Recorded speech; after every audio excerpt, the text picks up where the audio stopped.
Podcasters Roundtable, round 148, getting listeners to engage. There is a live chat. So if I tell you that up front, will more people engage? We have people chatting before we started, so that's good. Hey, that's a reminder. If you're listening to the audio and you're not live and all that stuff, youtube.com/Podcasters Roundtable, subscribe.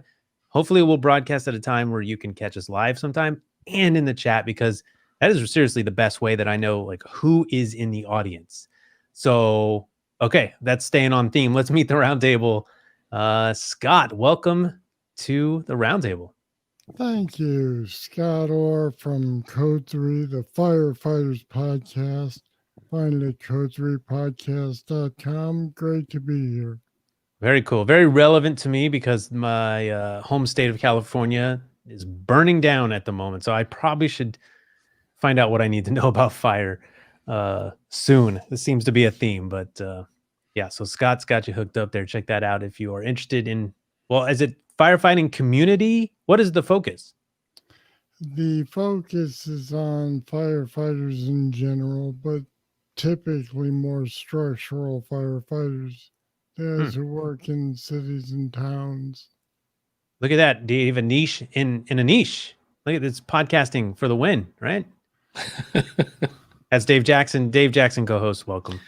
Yeah, Dave Jackson from the schoolofpodcasting.com, where my state is not on fire. So, yeah, congrats. I'm sure you have a natural disaster of some kind. If we wait long enough, a tornado will show up. There we eventually. Go. All right. Pick your natural disaster. Where do you want to live? All right. Well, speaking of where do you want to live, all the way from the future, Melbourne, Steph, welcome. Hello. So I'm Steph, and I'm the host of All the Shit I've Learned Abroad. We're a weekly travel podcast. Very cool. Wait a minute. So how does the title, what's the title in Apple for that? Because you can't have. Oh, that was a big lesson learned. So it's actually S***T. All right. And then we got a little workaround to come up in the search still. All right. I better drop a flag. So I better edit that part just so we don't have to then be explicit. Yeah. That's all right.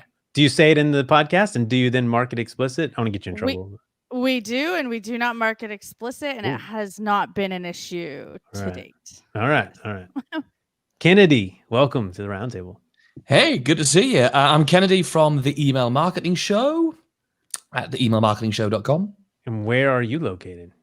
I'm in the UK, where it's currently midnight. So international, this show. Wow. It's not intentional, I swear. It's half past. You stayed up past midnight. Oh my god. I'm the guy who's usually in bed by 9:30. So this is a treat. Oh my gosh. We better. Well, you loaded up the Google Doc with stories, so you hopefully get enough screen time for you here. But since I did title this getting listeners to engage, because this is a question I think that a lot of podcasters have. It's a lot of, well, it's what we do here, right? We deal with the things that podcasters deal with on a daily basis. And one of those things oftentimes is, how do I get my listeners to talk to me, give me feedback, whatever it is, right? And your show may or may not depend on that. And we should actually talk about the value of it if your show is not one that relies on listener feedback. This show, we get our feedback directly from whoever joins us live, but we have a live chat as well. So, Steph, this is your article. Why don't you tell us just briefly what this is about? Yep. So this is, well, really the top ways to improve audience engagement. And it's a good article. And for some, it might be a bit of common sense. And maybe for people getting into it, it's just something that you need to know is that, so any social media, no matter what you're using, Twitter, Instagram, everything's about engagement. And people are going to follow you, and they're going to follow you long-term and, interact with you if you're interacting back. The worst thing you can do is just be pushing content at people and just expecting them to engage and share and love it and continue to do so long-term if they're getting nothing back. So it's kind of a give-take relationship. So it talks about the importance of engagement and engaging, asking your listeners for feedback, asking your listeners, to do something or to tell you a story or a time when, and then engaging offline from the podcast as well. So Are you responding on Twitter? Are you responding on Instagram? Just that engagement piece, because a lot of times people do just push content out and expect it to go gangbusters and don't have that engagement piece. Right. I feel like it's really different for different shows, right? Depending Yeah. on like if you're a serial, do you really need engagement? You got something else, right? And so that doesn't mean you should ignore your audience. It's also Right. the format might not. Well, it might. They can ask for clues or something. I don't know. I actually shocker didn't listen to serial. But Scott, do you first of all, let me ask everyone, do you get listener engagement? I don't get nearly as much as you might expect. I get the occasional email, the occasional Facebook comment, the occasional comment on the show notes page, but not nearly what you would expect given my download numbers and the fact that, well, I'll just say it. People come on the show and they always say things before we start about how glad they are that I'm supporting firefighters, but they don't really engage outside of the show itself. So are you asking for engagement? Is this something you want more of, and how do you? Yeah, I would love more, and I have asked for more. Okay. I ask every show, but I just don't get a whole lot. I have gotten somebody, and I got this idea from Eric K. Johnson. Mm-hmm. I asked somebody to leave me a voicemail after he left a written comment and say what he said in the voicemail. And I used that, and that was pretty cool, but it doesn't happen very much. Right. So I think it's probably a pretty common experience where a lot of podcasters ask and don't receive, or it takes a lot of asking to receive a little bit. Kennedy, how about you? Does your show lend itself to engagement? We sort of do things, I think. The first thing we did is we had a feature for a while, which was basically a listener's question section in the show. And because we like to be like all British and irreverent and stuff, we thought, what can we call it instead of listeners' questions? So we called it, even though it's about email marketing, we thought, why don't we call it "What Would Julie Andrews Do?" So that's what we did. We called the section "What Would Julie Andrews Do?" and we used just SpeakPipe. People would, and that was great for a bit, and then we shifted the format around a little bit. You know how it is. You test different things. And actually the best engagement we get is we created a Facebook community around the podcast. So we have the Email Marketing Show, and then we have the Email Marketing Show community on Facebook, which is our main call to action for the show. So then we create discussions every day and every week around the theme of that episode. And that's the way we've got the most engagement over anything, over send us a question, write your question, send us a video with your question. No, if we just say we're going to have a discussion around these points and how you apply it or your questions, and we're going to do that in our Facebook community, that's really working way better than anything. And I think it's probably because it's less threatening, because most people want to be a listener. Most people don't want to be a podcaster. Yeah. Dave, you're shaking your head yes to that Facebook community idea. Like the great thing about that is, if you can get them talking to each other, then not only do you great engagement, but then you know what your next episode is about, and you know it's going to resonate with your audience because it already has. And then you're like, well, then it's a rerun for these people. Not if you quote them, because when I say Ray Ortega in my show, he gets all tingly, because I know I get all tingly when I hear him talk about me. It's just the way it is. And so that's one of those things. Scott was talking about that. I used to recommend that to people. Like, if you have a question that you know your audience would like, you just get, cousin Ernie to call in and go, hey, this is Ernie, I got a question. And sometimes that'll prime the pump to where people go, oh, wait, if I call in, like, they'll actually like put it on the thing. And, it works. But I've had shows that the only time I got engagement is when I said, I think I'm about done with this. And they would be like, no. And I was like, oh, well, you guys are actually listening. Okay. But I have a thing. I started it as a test, and it still makes me wet my pants every time I do it. And that is the last episode of the month is what I just call the question of the month. And it's something that I ask my audience, like this month is, if you are podcasting, why are you still going? Which is kind of a weird thing to ask, but what keeps you going? Because Glenn the Geek just passed 2,500 episodes. And if you're not podcasting, why not? And every time I do that, I'm like, and what if nobody answers? And so luckily I usually get, anywhere from 3 to, 15 people will reply. The fun part now is I have to come up with a question. And that's actually one of my questions now is, what should I use for the question of the month? Because I've been doing it for 2 years and I'm kind of like, I'm out. What do you got? So nice. Steph, what do you do on is your show based on listener feedback? It is, yeah. So you mentioned serial, and I got to say, true crime is definitely a genre in itself, which has a great audience.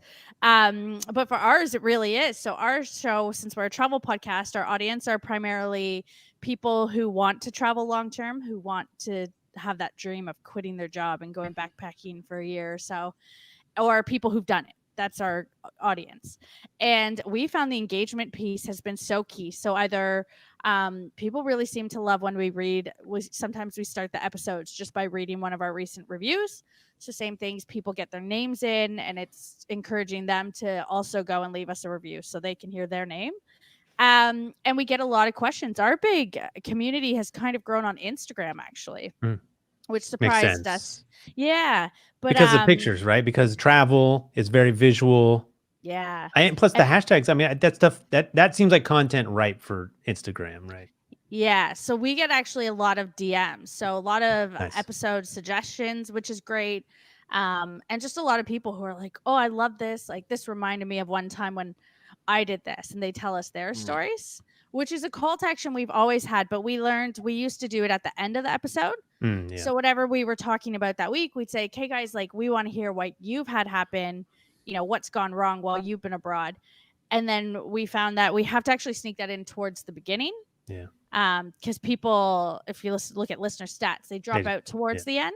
So they weren't hearing that necessarily until we moved it where we said it in the episode. Scott, any of this give you ideas for getting more engagement, or maybe you already have a community on social, or what's your presence on social? It's strange. I do have a community on Facebook for the Code 3 podcast page, and I have some on Twitter, but I've been thinking about Instagram because everybody seems to be migrating that way. What I was going to say, though, is it's weird because apparently my actual avatar is a firefighter about 50 to 60 years old who's wrapping up his career. And I say that because pre-COVID-19, I would say, hey, can we do this through Zoom or Skype so I can get a good clean audio signal? And they would say, I don't know how to do that. Yeah. Now, of course, everybody knows how to do it. Right. No big deal. Yeah. And I would prefer that, there's nothing in my show that's specifically aimed toward older guys. Newbies, who we call probies, could get just as much out of it. And I'm sure a lot of them do listen based on what I hear when I book them as a guest. And, I don't want to sound like a whiner, but I'm going to whine for a second. They say, Scott, it is so good to be on here. Thank you for having me on because I've been listening and I think it's great. And I'm like, yeah, but where is everybody? You think it's great. The last guy thought it was great, but where are you? So you want it like, it sounds like your download numbers are great. So it's one of those things. Do you want it more just for the community feel? Do you want it to drive content? Probably all those things, but could you do without it? Well, I am doing without it. There you go. Yeah.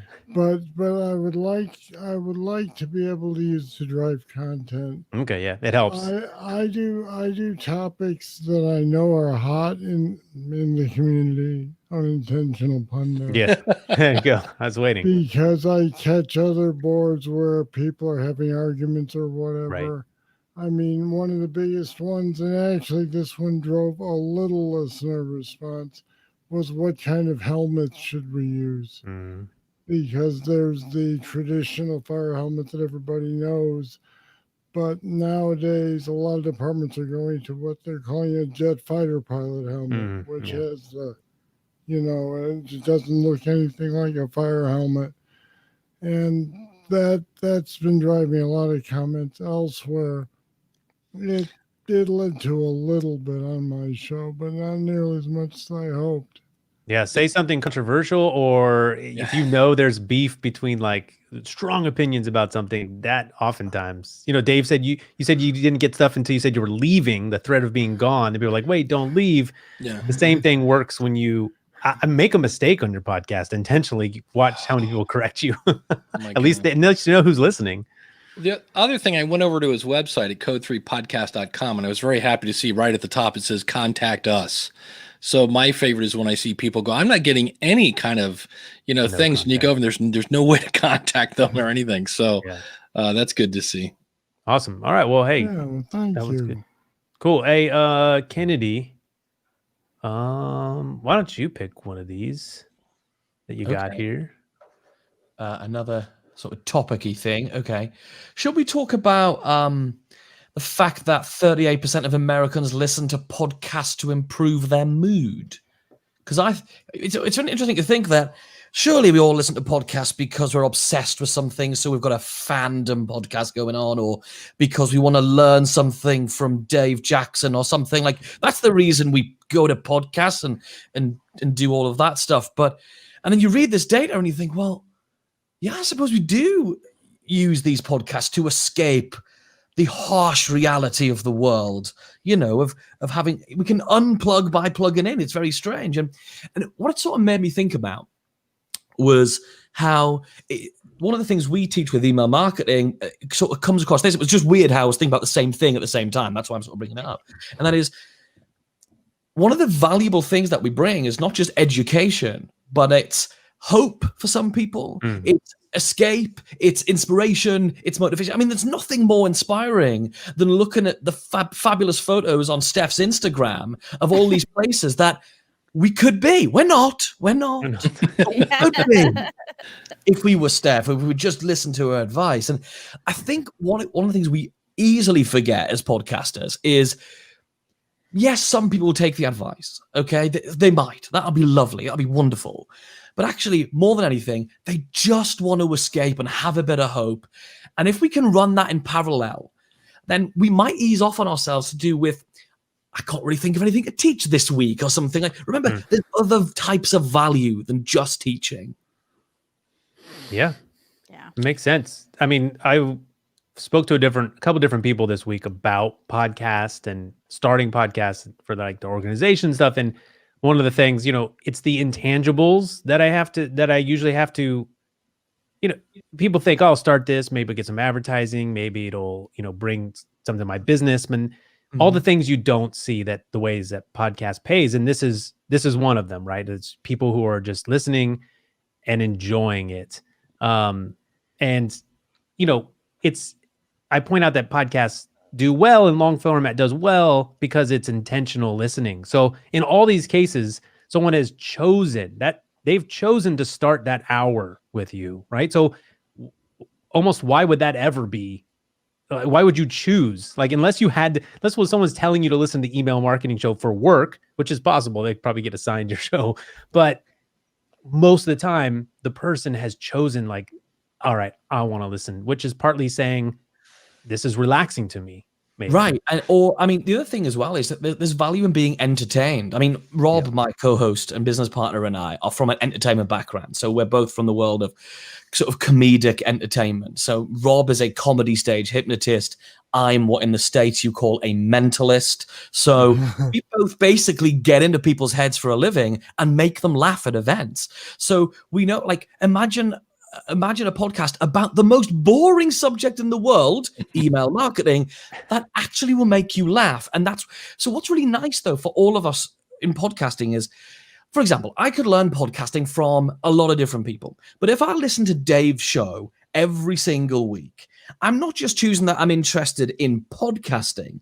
I'm volunteering that I'm interested in the way that Dave teaches podcasting. So the level of qualification that comes through for a prospective client or a piece of work or just for a new friend, if that's what Dave really needs right now, that always.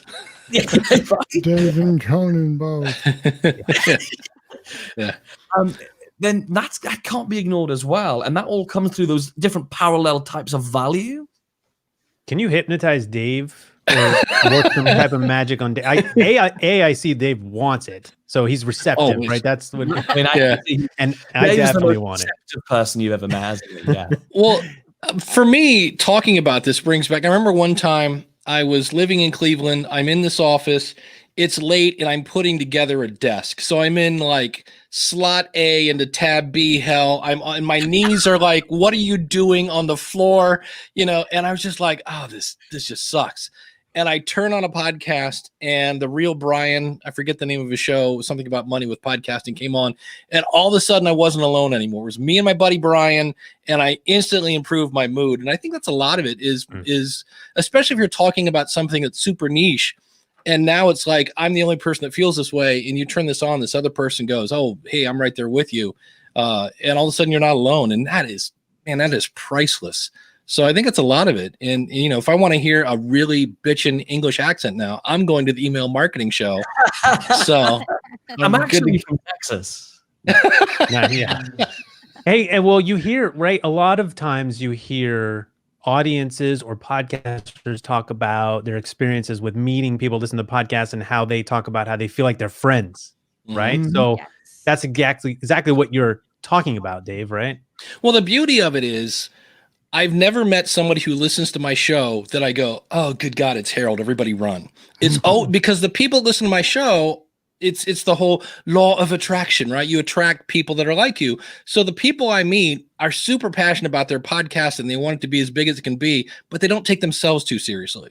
So I have a great time every You're not time. on YouTube, are you, Dave? Because I run from several YouTube subscribers. This can be manufactured as well. So I know, like, we want to make sure that people feel like they do know us really, really well. So the way we manufactured it from the beginning when we designed our show, listen to lots of people's advice, including many of the people around this table, is how do we let them into our lives every single episode? So what we do at the beginning of the show is we have a simple device, which is Rob and I. Your voice is a serious weapon. You are feeling very sleepy, Michael. Sleepy. Yeah, thank you for that. It's very nice. I grew it myself. This voice is nice. So what we did at the beginning of the show is Rob and I introduce one another rather than going, he's a mind reader, he's a hypnotist, with an additional ridiculous fact about one another. So one episode I was like, please welcome the hypnotist who cried at the Penguin Parade at Edinburgh Zoo. It's Robert Temple. And then he'll say, like, he hates cheese even on pizza. It's that mind reader guy Kennedy. And then we go to events and people walk up to us and they go, I hate cheese on pizza too. And you're like, how do you know that? Because you forget the stuff you talk about, don't you? Relatable.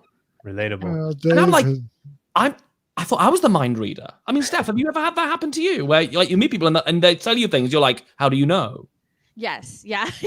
And it's almost a bit creepy because they'll tell me something that happened when I traveled and I forgot I mentioned it on the podcast. And I'm like, have we spoke before? Like, I forget, but that's great when people know that and they engage, or we get a lot of messages that'll say things like, oh, the time I was there. And you do. Yeah. I think we're at episode 64 is released today. And you don't remember everything you've said in every single episode. I had a guy come in. He said, hey, I'm going to be in your town. I'm like, cool, I'll take you out to dinner. And so we're sitting down, we're eating pizza with cheese on it. And sorry, I know. And he said, do you remember what you said? And he was talking about a podcast I did like 10 years ago. And he goes, and I wish I could remember. I still don't remember what I said, but he's like, yeah, he's now he teaches at colleges. He's like, I open up every semester with that. And I was like, wow, that's really cool. I'm like, do you tell people to listen to my podcast? That'd be cool too, but it's weird. I'm like, I don't remember what I had for breakfast, like, let alone what I said, 10 years ago, but you say stuff and it resonates with people and you're like, wow, that was kind of cool. So that's always fun. Dave likes to tell the story that everywhere he goes, people say, hey, you're the Dave Jackson. So when I ran into him at Podcast Evolutions, I said, you're the Dave Jackson. He said, yeah, you're the Scott Orr. That's it. Feels like a Twitter name. You have to put, I'm the I gotta Ray go find it. Ortega. Yeah. You At get Ray the little Ortega. blue check mark when you do that. That's right. Steph, your show reminds me, like, I bet you have a lot of listeners who maybe don't even plan to travel, or at least travel to somewhere you've gone in that episode, because it makes me think of, in this whole concept of listening to something to relax. And one of the very first podcasts I listened to back in, who knows what, 2005 or something, was an ultra light backpacker podcast. Like, it was all about shaving gear down to, like, ounces, Yeah. shaving off so you could walk the Pacific Crest Trail. And I had no plans to do this, but I listened religiously to this show because it was so enjoyable to hear other people out doing this thing. And it was, I never thought about it, but it was total relaxation escape through someone else's experience, which I imagine your show is a lot like that for your listeners. We're definitely a lot of escapism. And the thing is for a lot of people too, long-term travel is kind of something people think about for years before they ever, if they do decide to do it. So people need those pushes. So that's kind of why we do the podcast, is to be those people who are like, you can do this. People listening, people need escapism. Like Kennedy was saying right now, is people are listening for entertainment. They're listening to kind of get their mind off everything bad. And we're very self-deprecating. We didn't intend to be a funny podcast, but apparently we are. That's the feedback. Those are the funniest. Every single review. And I think people just really like laughing at us too, because people talk about travel often like it's this grandiose thing, when really a lot of it is shady things and things you mess up. And that's the angle we talk about. So people also like laughing at other people and laughing at themselves. And that's a lot of what we do too. And I bet your show description does not say a humorous look at travel. That's true. It does not. We wrote, because the descriptions that say that are inevitably not funny. Sure. And that's part of people find you because of the content. They're searching travel, but then they find out that your style of delivery is like much more consumable than maybe the dry thing they even thought they were going to get. So they stick because they like your personality. And like, that's also probably why it's important for every podcaster to be themselves as much as possible, not trying to be another podcast or someone they see on TV or who they think the listeners want. Mm-hmm. Like, authenticity in podcasting is so strong that it really is, we're not trying to capture everyone. And, some people are going to love the way that I tell you how to podcast, and some people are not, but they're going to love the way Dave does. So some will listen to Dave. Don't worry about this. Well, Dave might get some of my listeners. Well, now I might get some of his. Like, my favorite thing is Daniel J. Lewis from the Audacity to Podcast and I have had people that have left each other's shows. Right. Like Daniel, like they told me, they're like, I listen to that Daniel guy, but like, he's so dry and he's just like, blah, blah, blah. And then Daniel's had people come to him and like, well, I tried the School of Podcasting guy, but that guy's way too goofy. It's like, get to the point. He's all tangenty and I'm like going on. And so it's kind of funny because we're like, hey, here's some feedback for you. But that's a great way to sort of separate yourself, right? If you're in a podcast where there's, email marketing show, right? How many of those? There's got to be a bunch, right? Oh. And there's not actually that many. Okay, well, you messed up my example. Can you just pretend? Yeah. Oh my God. Like we are. Yeah. I mean, we are number one of about 7 million. So we're really great. Exactly. But I mean, marketing shows in general. I mean, we're not like putting ourselves up against. Well, we are putting ourselves up against other email marketing shows. That's a nice one to win. But other marketing shows, and they're mostly really dry, and they're mostly interview. We don't just do interview. We alternate between interview and us doing stupid stuff. So it is. I think the really important. It's really nice surprise to like not give everything away. Like, so Steph was saying in her podcast how she doesn't advertise, as Scott said, as the funny people talking about travel, because that's a nice thing that you get and you go, oh, and also it's funny. It's a bit like before someone walks on stage, like before I walk on stage to do my mentalism show, I don't tell them I'm funny. I don't say he's a funny mentalist or a funny mind reader. I don't do that because I want that to be a surprise so that they get this extra, right? Nice. Yeah. Yeah. No, it's fantastic. I mean, I like that. It's the little bit of discovery, and also you're setting yourself up to succeed rather than fail. Like Scott, you're kind of saying the shows that say they're funny, you go in expecting I'm gonna laugh, I'm gonna be entertained, and when it doesn't land, it's like, well, now you didn't give me what you. Podcast rodeo show has taught me that they never land when they say it's a humorous look at or two funny guys talk. It's never humorous. It's never two funny guys. The thing that used to kill me when I was a musician is you'd see a band and they've got the crowd and they're doing it, and then they'd go, now we're going to do one of our own. And I'm like, worst thing you can do, because everybody in the crowd goes, all right, what do you got? And everybody turns on their judgmental hat, where if they got done and just played it and everybody's like, woo, that was a great song. Then you go, hey, I'm glad you like that. That's one of our own. So when you say I'm a funny podcast and we're wacky, okay, it's, cracky in the taint every Thursday. It's like, no.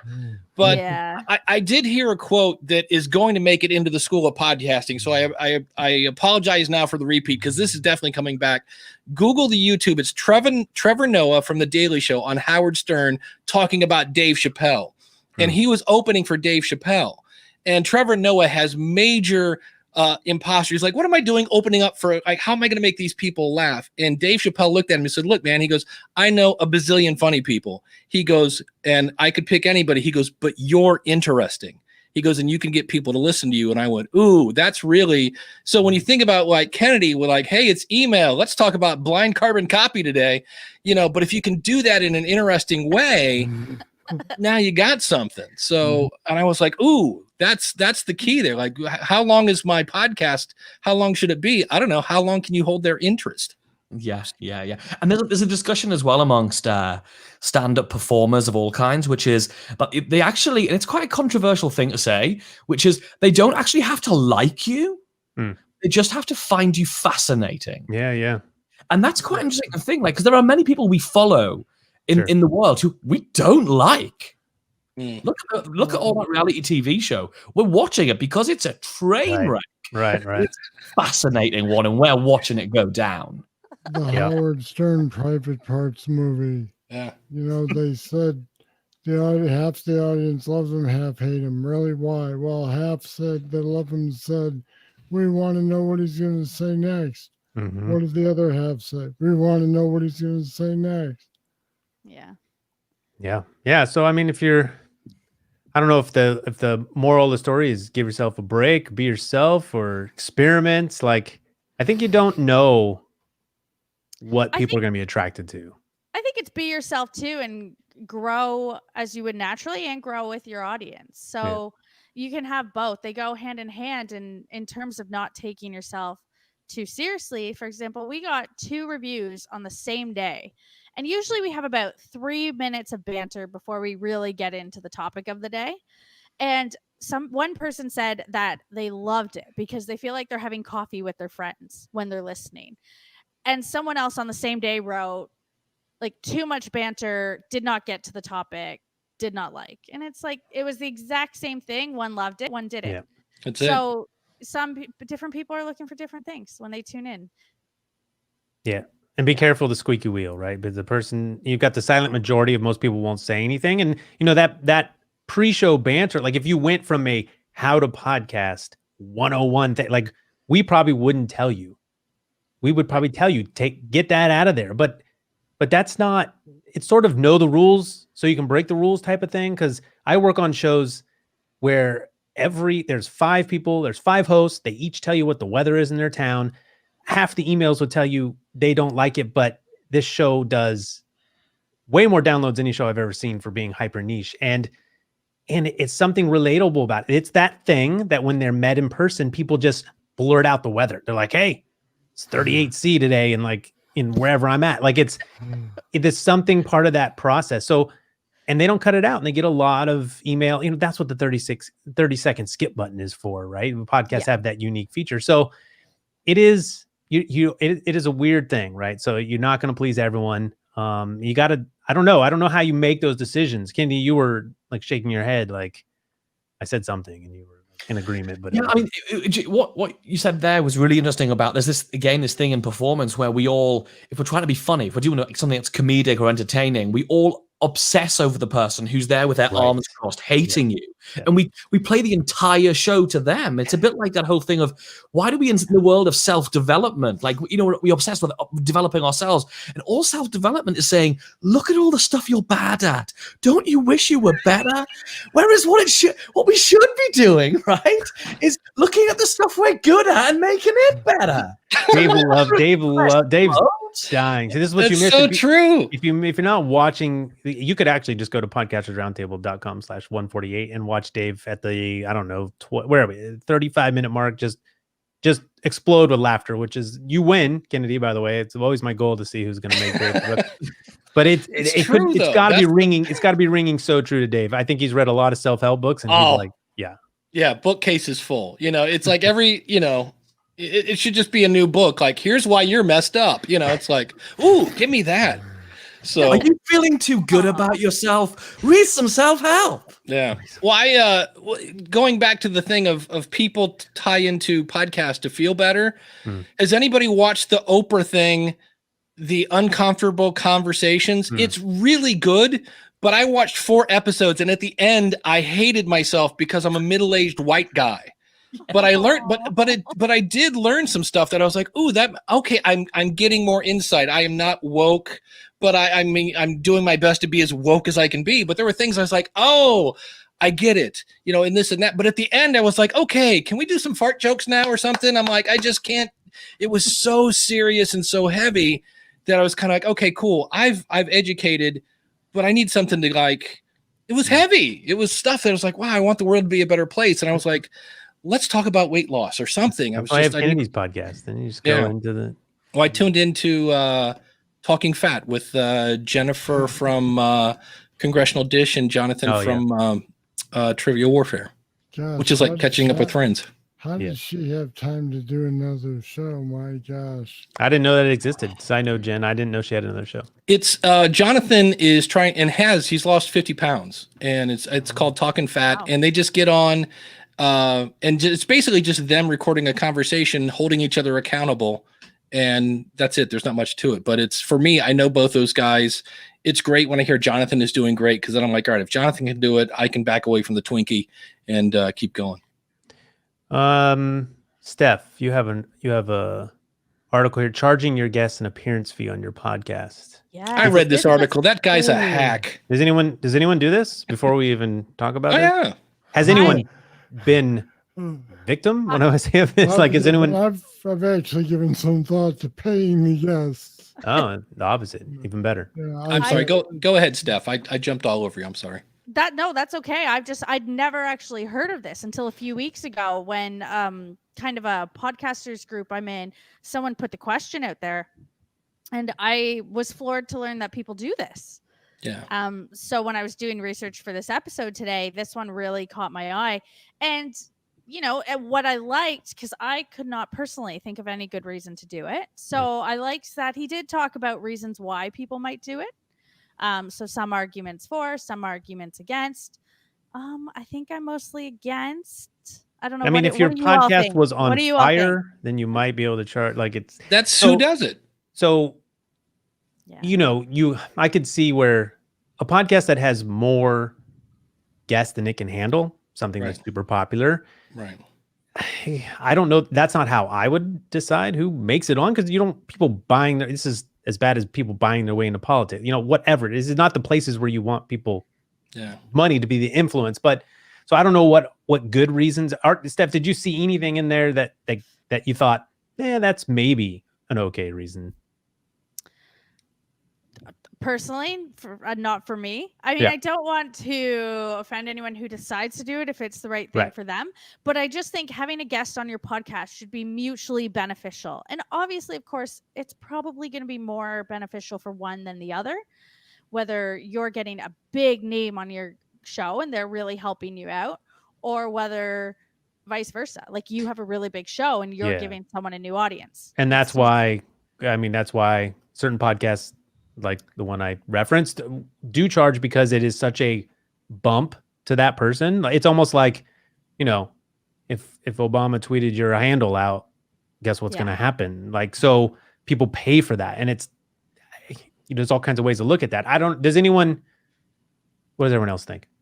Well, I was just thinking, like, in general, I think it's a terrible idea. I would never do it for our show. It doesn't fit our model. But there's different models and everything, aren't there? And is it just the podcast version of paying to be in Forbes magazine? Like, Right. is it that? And is that okay? And I know people are being debunked as, all this. I was featured in Forbes and on all these websites, and now people are chasing them on YouTube, going, yes, but you paid to be there, you paid to play. Is it just that? Is it the revenue? But then there's sponsor slots as well, and there's a sponsorship, isn't it? You guys talk about a lot on your various shows. Is it that? I don't know. I think the difference there is that it's usually delineated that it's a sponsorship. And what you're saying exactly with the Forbes situation is that I actually didn't even realize that people don't know that you're there because you paid. In a lot of these interview shows, they think it's all merit, right? They think you're there because you're the expert. Yeah. Then you find out, well, it turns out you've been paid to be there. I think that does present an ethical and credibility issue. So you should probably, if you're doing this, it should be obvious. And I don't know if this is something that you're doing, is that it's something you obviously, that you would also be obvious about. So it doesn't sit well to me as a listener, but I'm sure there's a reason. Isn't it? It's tricky to go, and he paid $3,500 to be on the show this week. It's Dave Jackson. And maybe if you just, maybe, and exactly how do you do it? Maybe it's a call to action that you have on your podcast. I don't know what it is, but there probably should be some transparency there. If that's important to you, might not be important to you. Yeah, I come from a news background, and I find the whole idea abhorrent. Yeah. Yeah. Same. Well, and the reason I kind of brought it up is I started running into new podcasters that are like, I've heard this. Is this like a unicorn? I'm like, oh, there are people that do it. But that was my worries. That like, if people start like, I'm going to start a podcast and charge all my guests. And I'm like, okay, you're missing it because A, you have no audience. And B, if you end up, okay, do you have, whatever, $200? Great. I'll take you on to, I know you're an expert in knitting, but I talk NASCAR, and I'm sure the NASCAR audience is really into knitting, and it doesn't matter because I need your money. And I was just like, it just seems like a bad idea. So yeah. And that's kind of where he went with it as well, where he's speaking about it, is he says that what happens is people start becoming however much money you make is how much you budget around spending. So when you're charging your guests, even when if it starts as a one-off thing, then you start, adjusting how you operate to having that money. And as time goes on, you start sacrificing really the content of your podcast for the sake of getting that money. So I just wasn't a fan of it. I didn't know it was a thing until recently. And I won't throw out his name, but I know another person who, although he will publicly say, oh, yes, I charge for people. And I think it's a strange coincidence that he started that after he had his second kid. Because those little boogers are expensive. Yes, because it was like, hey, congratulations. And he's like, oh, by the way, I'm doing this now. And I was like, Dave, didn't you do a show about this maybe 2 years ago when you were surprised that you'd heard about it? It might have been. I'd have to think about it. But it just been more than 2 years ago. Yeah. It started coming up more and more. And I started seeing, especially brand new podcasters going, hey, I'm thinking of doing this. What do you think? And I'm like, not a big fan, but here's why I think this. Make your own decision. But it gets kind of, it gets weird. The other thing I've seen, I had Doug from the Good Guys on Business, and I'm sure he's a nice guy. I had him on my show because I said, hey, you and I have a difference of opinion. Let's have a dialogue. And this can be bad. And this is where you invite people on your show that are a great potential customer. And it doesn't really matter what they bring. It's like, hey, I can't get you to answer the phone, but you'll come on my podcast. And now that I have this relationship with you, I'm going to pitch hard for you to hire me for something. And I'm like, yeah, but what kind of there's an audience back here listening. And that's the part of that, again, that makes me worried. But on the other hand, from what Doug said, he's like shooting fish in a barrel, and he doesn't really care because he's got tons of customers. And I was like, I was going to say, Dave, you said there's an audience listening. Is there an audience? Yeah, that's a good question. And does he care? Apparently not, because his goal, and it always goes back to the why. Why are you podcasting? And the reason he's podcasting is he's using it as a networking tool to get to people. And so he doesn't really care about the people. Not that he's like, but in the end, that's not why he's podcasting. His thing was like, hey, I want to use this to grow my business. And in that mindset, he's very successful. So, you know, again, we all have our own different reasons and strategies, and that's working for him. And just for me, I was like, ooh, I care too much about the people behind me listening to just throw anybody out there. But you know, Emily over in the YouTube chat mentioned the $47 guy from a few years ago who used to say he charged to make sure his guests showed up for the interview. Oh yeah. You know, Sometimes money is the thing that holds people accountable, but That's true. it's a long, hard way to go about it. Hold on, can you guys? I assume you still hear me. I lost my camera. Yeah, we can hear you fine. You're just Dave. Do you know if I refresh, we're all good, right? I can refresh and not lose. So let's give it a shot. So for the recording purposes, hold on. Don't say anything good because I won't get it. I'll be right back. Let me just refresh this. This is the official Ray refreshing music. Exactly. Well, the good news is we didn't explode and go into a black hole and things like that. And he's back. It's back. Oh, we're rolling. Yeah. Ladies and gentlemen, Ray Ortega. The magic of post-production, you'll never know that happened unless you watch the video. Talking about someone charging someone to ensure they show up, I can see the logic there. I think, and I had this discussion with a girlfriend recently. Can you all still hear me? Yep. Okay. I had this discussion recently and she was having a problem with people actually showing up. And that I think tied a lot to their prep. How you prep a guest, sort of the guest experience. I think what a lot of people do is they ask someone to be on, they agree, they say, great, here's what we're doing. Like even for this show, I had a Google Doc I had to go in, like it was very active, the preparation to come on so that you're looking forward to it. You're certainly not going to forget it. And it's that prep. So I don't know if you need to pay, if people need to pay so much, but they need to be invested in it before the show starts. I think Steph, speaking of being professional, I think she's giving us just a beautiful transition. I think this was set up. I'm not sure. She's just a pro. She's winked. It's right into Kennedy's other story that connects, right, Kennedy? Yeah, absolutely. He's looking at the Google document now. What on earth is he talking about? Most people suck at giving guests a good experience of being on their show. Yeah. All right. So I can really get on my my high horse about this. Yeah, I mean, the thing, how many times have we all shown up? If you guest on other people's podcasts, which is probably one of the best ways of growing your own audience, let's be honest, right?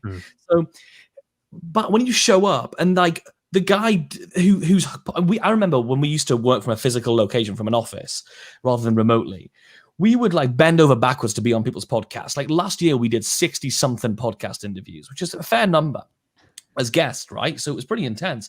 And we were just like, let's go on everything. Did it work? I'm super curious. Did it work? Yeah, it was actually very good for us. Okay. Yeah. I mean, to begin with, we refined as we went. So to begin with, heck no. But we got better at it. We got less rubbish, which is another philosophy of our life, by the way. We're not trying to get great. We're trying to be less rubbish than we were. That's rubbish. That's a t-shirt. Yeah. Emailmarketing.com. Yeah, so we basically got into the office on a Saturday, and this guy was like, we're going to interview us. He just didn't show up. And that was kind of the final straw for us of like, is there a guest experience? And are there some steps you can take guests through to make them realize this is great? I'm having a good time. It frames them really well for giving really good content. And then also, what's your post-guest experience? I can probably count on one hand how many times I've even heard from a podcast host after we've recorded the episode. Apart from, it's live, go and promote it to your audience. Right. You know, the whole, that nice exchange. What else can we do? And so what else can we do is the question. So we have like a whole process. We have like, because we're email marketing people, we have a campaign that when we put the date in, they get a bunch of stuff beforehand. We tell them we're excited. We get back to them. We send them stuff. We actually get an illustrated cartoon made of them. We get it printed on a coffee mug and we mail it to them with a written testimonial and a thing inside of it, because we know that if we have an impact with the guests, then they're going to promote our show when they've never. The mission for us was, how do we make those really terrible guests who never promote? How do we make them promote? And you can only do that by having an impact and asking them questions they've never been asked before and making sure there is a good process. And most people don't have a process. Yeah. I think, for me, over the years, Dave and I, we get invited to talk podcasting all the time on other podcasts. And I can be honest that if the audio quality, and I'm not like splitting hairs, like it's just sort of not that great. Like if it sounds like they put the microphone up to a speaker and then recorded with their cell phone, like I am not likely to share because it's so bad. And so I do want to give the guests the best experience so that they walk away saying, I want people to say, that was a really good interview. I sound great. So that's partly post-production, not changing, but you can polish anybody.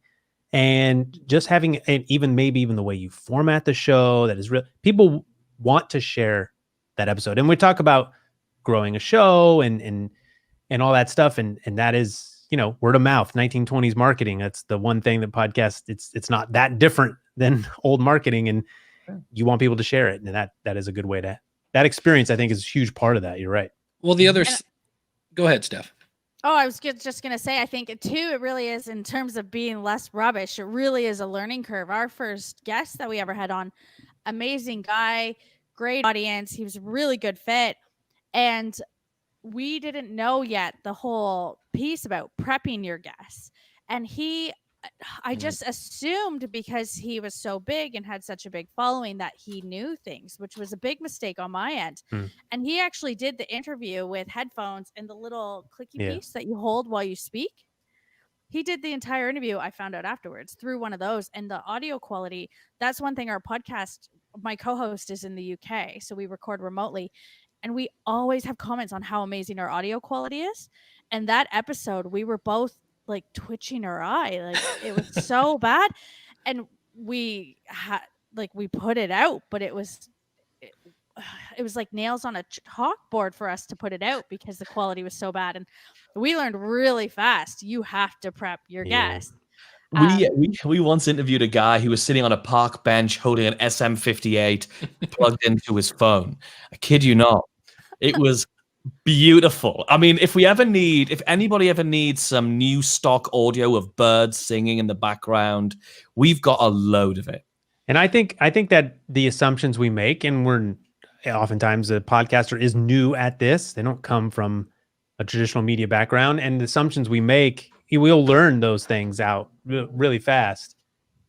And when my favorite is, and I don't mind filling out a little homework, to kind of give you some stuff. But I had one, it was like, give us 10 questions to ask you. And I just felt like going, isn't that your job?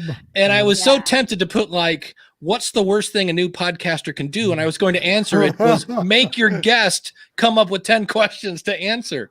And as for people not showing up, it's amazing. It's just a thing. I use Acuity scheduling, and I think it sends out reminders. The day of, I say, hey, this is not a robot. This is Dave. Can you please confirm we're on?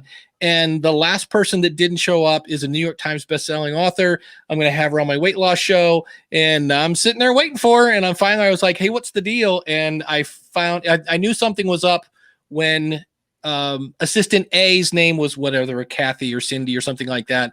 And now I'm getting replies from like Marsha. And I'm like, that's not the person I was dealing with.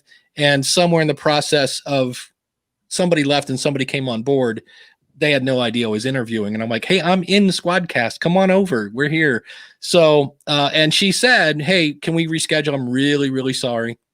So I have, but I'm definitely sending them a thing the first day. I every time I don't do that is when I'm sitting there going, well, you feel like you're back in college or school. You're like, how long do I wait before I'm allowed to leave? And still get, it's just like, all right, I guess they're not coming, which is really awful if you're like, that's this week's episode. And then you go, oh, now what are we going to talk about? So yeah. I think being really obvious about what the process is so important, because I've had people come on here and be like, oh, they might not even know it's video, it's live, there's a chat, They need a camera, right? And if, like Steph's saying, like if you have expectations, you've set a certain quality level, you probably need to walk them through what their setup is going to be. And that includes just all the obvious things. Can you please be in a room that's quiet and all, not too reflective? These things that you are just assuming are going to happen. I mean, on this show, most of the way guests that come on, it's because they've watched the show, so they've submitted to be on. But in the last year or so, I need more than just the audience that submits. We need a broader, the more diverse crowd, whatever it is we need, has caused me to go out and ask people. So I've learned more and more, like I really need to set the expectation, let people know how it's going to happen. And I know I'm probably not even doing that well enough. So there's a lot there. I think that we make assumptions. Scott, were you say something? Yeah, I was going to say, in my case, I have a different situation because I'll have guests that don't show up, and an hour later I'll hear, sorry, there was a structure fire on Main Street. I wasn't available. You need a Fair. backup. Fair reason. Well, a lot of these guys will say I'm off on Wednesday. I'd like to do it on Wednesday, but a lot of them will just do it when they're on shift if they have time. And in fact, the last interview I did, he told me I could be interrupted, and I said, yeah, as I was disconnecting from the call, I heard the alarm go off in the background. And I thought, well, that was close. Good timing. It's almost like I bet people thought that was part of the production. Like the alarm goes off, it means we're out of here. It's kind of a good way to close. I don't know. Yeah. Too cliche, maybe. Well, that's how the show opened, so I hope not. There we go. Oh, do we want, let's see. What else? So, Steph, we got a couple stories. We don't want Dave's story ever, so we won't go there. No, I'm kidding. If we have time, we'll go there. But this Good Pods, Kennedy, what is this Good Pods? Has everybody heard of this? It's a new podcasting app. No, I mean, there's a new app like every week. Dave, I like what these guys have done. I really like what Good Pods have done. They've solved a number of problems. They've basically created a podcast app. It's the first not sponsored. Which is like a social network. So basically you can follow different people. So people can follow me and see what I'm listening to. And it's like a news feed. You can comment on the fact, you can see that I just listened to the latest episode of the Roundtable, and then people can comment on that and go, wasn't that a great one? So it creates a real sense of community and helps with discoverability. Because if I'm following Dave on there, I can see that he just listened to the email marketing show. He just listened to this other show, that other show. And then so I really, really like it. Like, they're still early stage and they're still making some changes, but I'm really impressed with what they're doing. Really. This is always the thing. For this, Kennedy? What's that? Yeah. Were you paid for that plug? $2,500 on the show. Well, the thing I loved about it is I met them at Podcast Movement, and I said, do I have to use your app for this to work? I said, because you will pry Overcast from my cold dead hands. And they said, no, you can be listening to a podcast and go to the share button. He said, doing this, and say, share the link. And I love the idea because I can go down to the more button.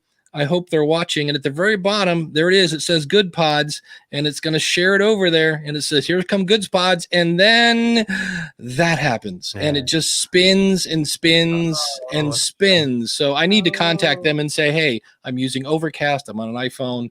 But because I was really excited. I was like, oh, that's cool. Because that way, anything I find that's like really good, I'm like, oh, this is actually a good pod.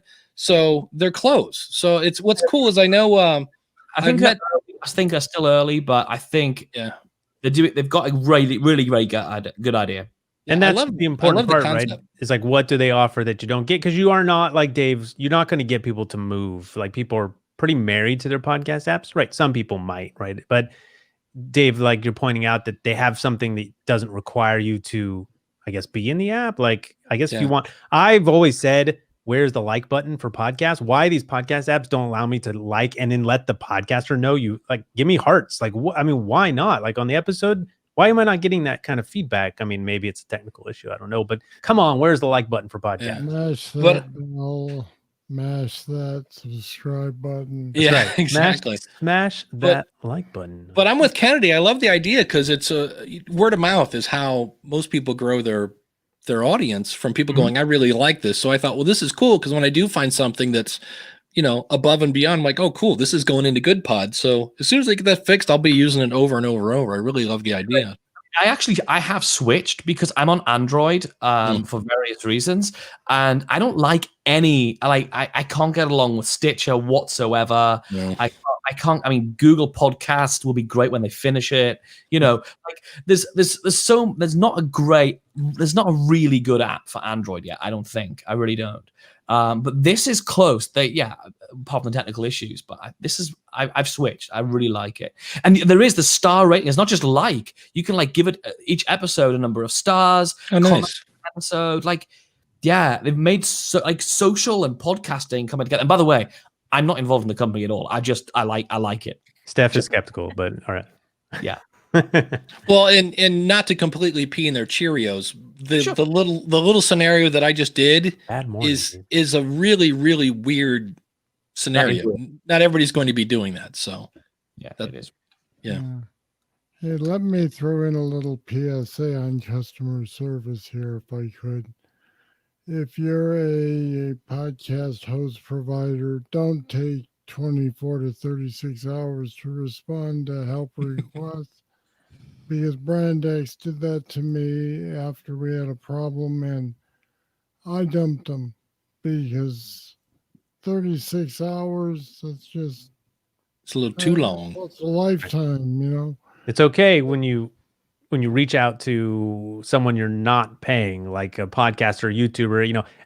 As a content creator, I try to answer within hours, 24 hours. It's like an ad, it's like a value add that I say for fun. But you can't be upset with a content creator. You don't have no idea what's going on. They probably have a ton of emails, and most people are just happy that you actually responded. But if you're paying for a service, yes, your service better respond.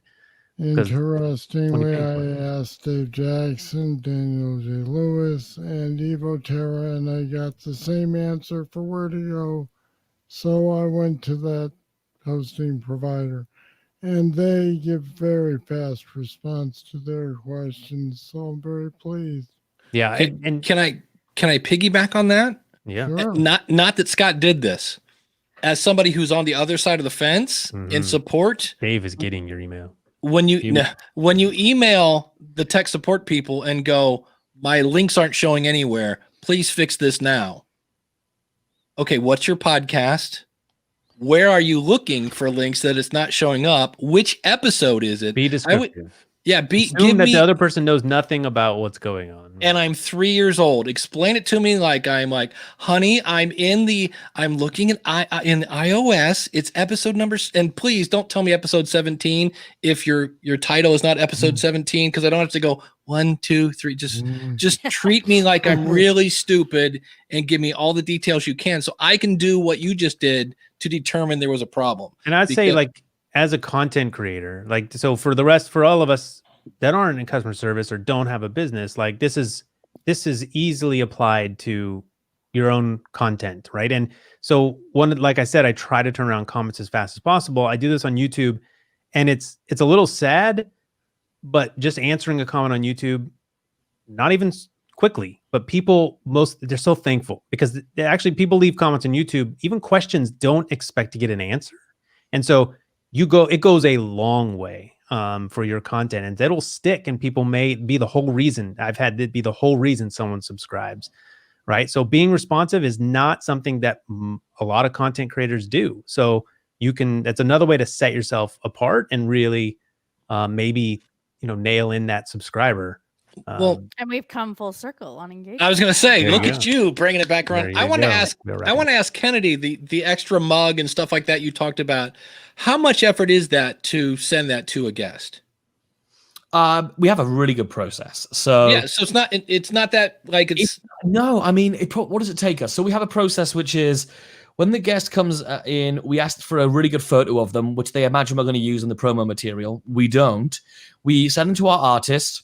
So that gets put into that form, goes to the artist. She illustrates it. We send it to the mug printing. She sends it to the mug printing company. That gets printed and mailed. So I think it might take me a minute, and probably costs me, I think our cost is about £11. So, about $7,000 or something at the current. But see, that's the cool thing. But when I used to do customer service, the difference between like okay customer service and great customer service is not writing their name in the sky. It's doing the little things that other people don't. I mean, I have so many coffee mugs, and the beautiful thing is I don't drink coffee, but it's always fun to get one.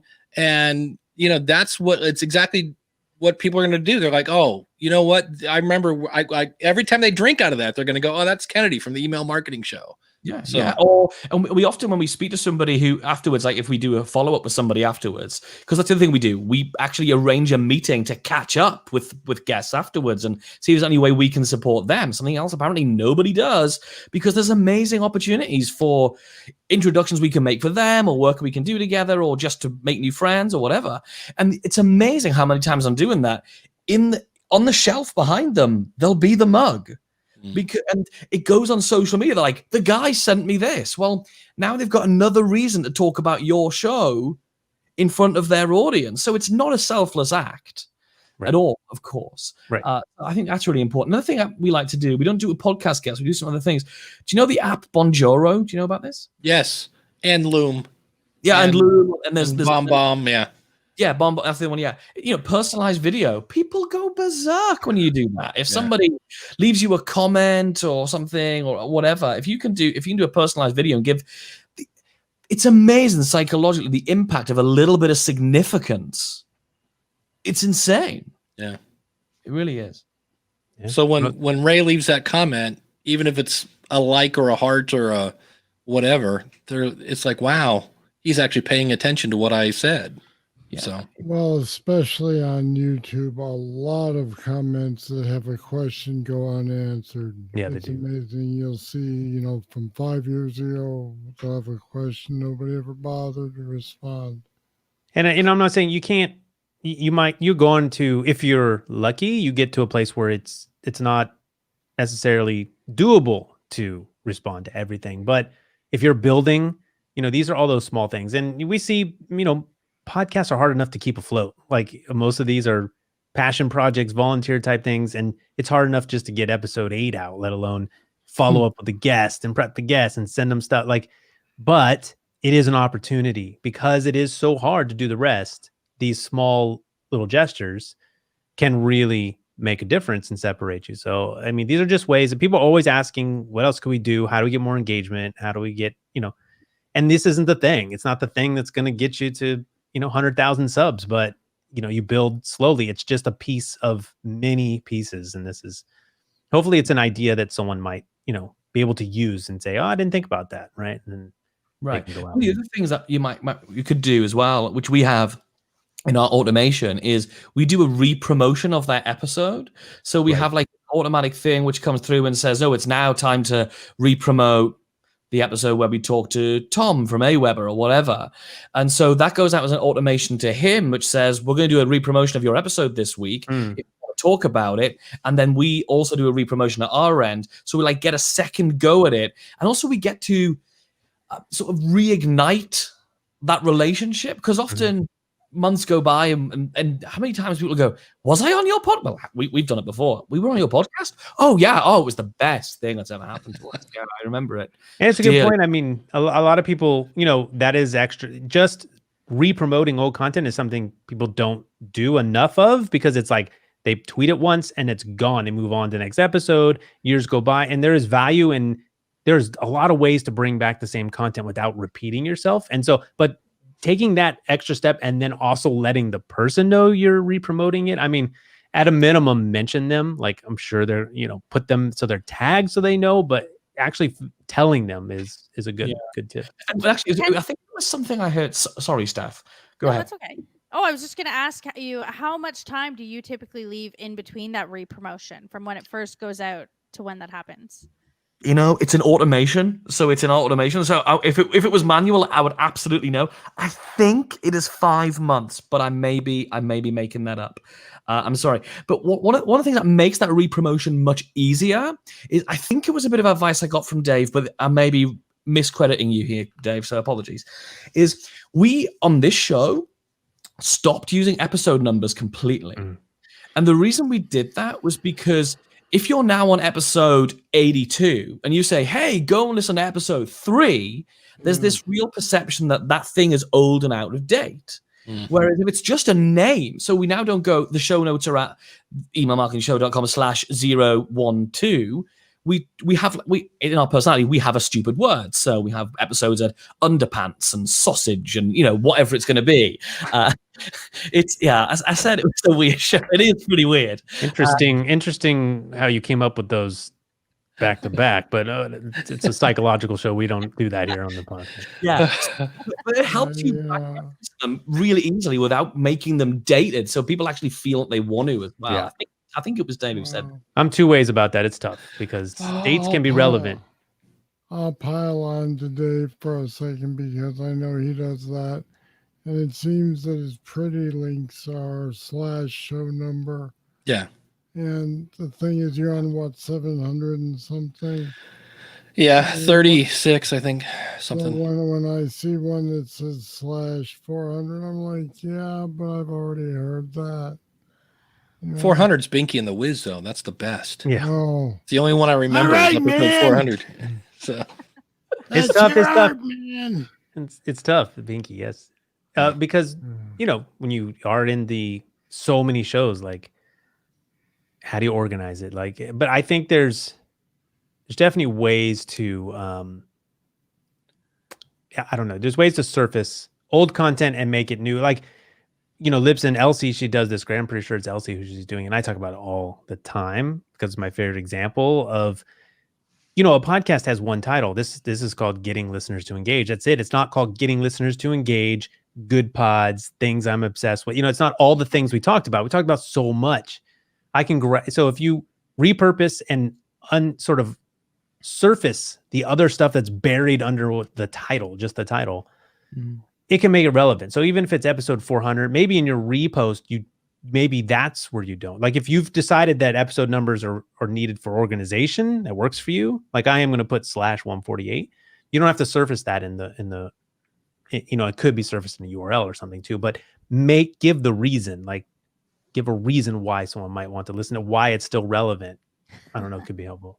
We had an old episode we did on staycations, and most people who listen to us are listening for that kind of overseas experience, the very foreign experience.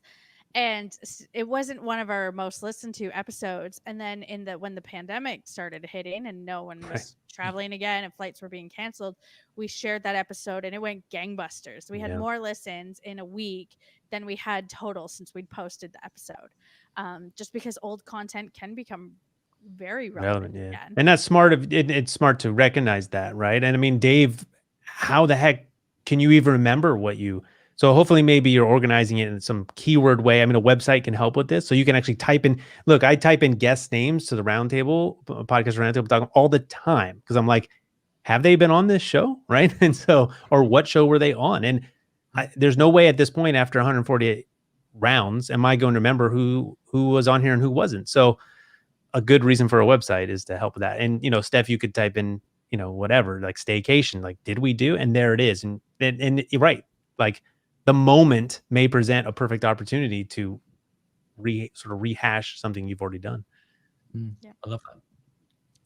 All right. I think we did it. We made it through all uncharacteristic of the Roundtable. We made it through all the topics, except for one Dave put in, but it doesn't count. Dave doesn't count. Yeah. So we made it through the guest topic. It's the guests that matter. Dave and I could just leave. I tried to leave. Didn't work. All right. You didn't get that part in the audio only, but hey, as we go out, obviously, if there was something you wanted to add that I am now cutting you off from, please add it. And then let us know where your podcast is, what shows. Everyone has multiple podcasts. Where do you want these listeners to go? And then we'll head on out. So Scott, thanks so much. Scott went about it the right way. I think he's been on the list for quite a while. And then he sent me an email yelling at me. And he wasn't yelling at me, but he says, I want to be a guest. Make it happen, Ray. And I said, let's make it happen. You're right. Like, and then what happened? Oh, then you lost your internet, but freak things. But we got you. We got you. That's the point. Knock on the door and let me know you're out there. Podcastroundtable.com/guest is where you should sign up, but it doesn't hurt to let me know you're still interested. And so I may get you to the top of the list. And we'll see. You just yell at me. All caps works, like a really bad person on Twitter. Aggressive. I'm responsive to troll-like comments, but I can be swayed. So Scott, thank you so much for being patient and then joining us. Well, it's great to be here. Scott Orr, Code 3 Podcast, the Firefighters Podcast at code3podcast.com. And as I say at the beginning of every show, I will not let Parkinson stop me. Very nice. Very nice. Yes, I can tell you've said all of that. Like, I don't know what episode number you're on, but clearly they're enough because you've got that down, which, you always ask for the pitch, right, Dave? Like, can you tell me what your show's about? And it's obvious when people have that ready because they can recite it. And so that's good. That's a good thing. Kennedy, thanks for being up in the middle of the night. Amazing. Thanks. And you must be on a condenser mic. People are really commenting about your voice in the chat, and they're going crazy. And it sounds like a condenser to me. So it's NT1A. NT1A. Yeah, that's a condenser. Yeah, sounds great. Yeah, had it for years. This whole that's sacrilege and Dave and I circles. You can't bring a condenser to the party. Just ruin it. How dare you? But if you know how to use it, you're all right. It was our show, the email marketing show, email marketing, but fun. Sell more stuff with good emails without being spammy. That's kind of what we talk about. You find that at theemailmarketingshow.com, or actually probably in our Facebook community. Truthfully, the email marketing show community is where we mostly hang out far too often. Probably should do some work. Yeah. Do you want to give one power to, I can be selfish and ask for tips here from experts. That's why you bring people on your podcast. The email open rate. So I only send emails that are making people aware that we're doing a live round, right? Yeah. This is not a good open rate, but it's typically a templated, I put the same stuff. It's the same email with new details. I try to put a clickable title. Should I be doing what can you give us a tip for more opens? It's very broad. What's interesting is everybody asks us, how do I increase my open rate? What's a good open rate and all this stuff? I'm going to give you a politician's answer and basically ignore your question and tell you the thing I want to tell you. Yep.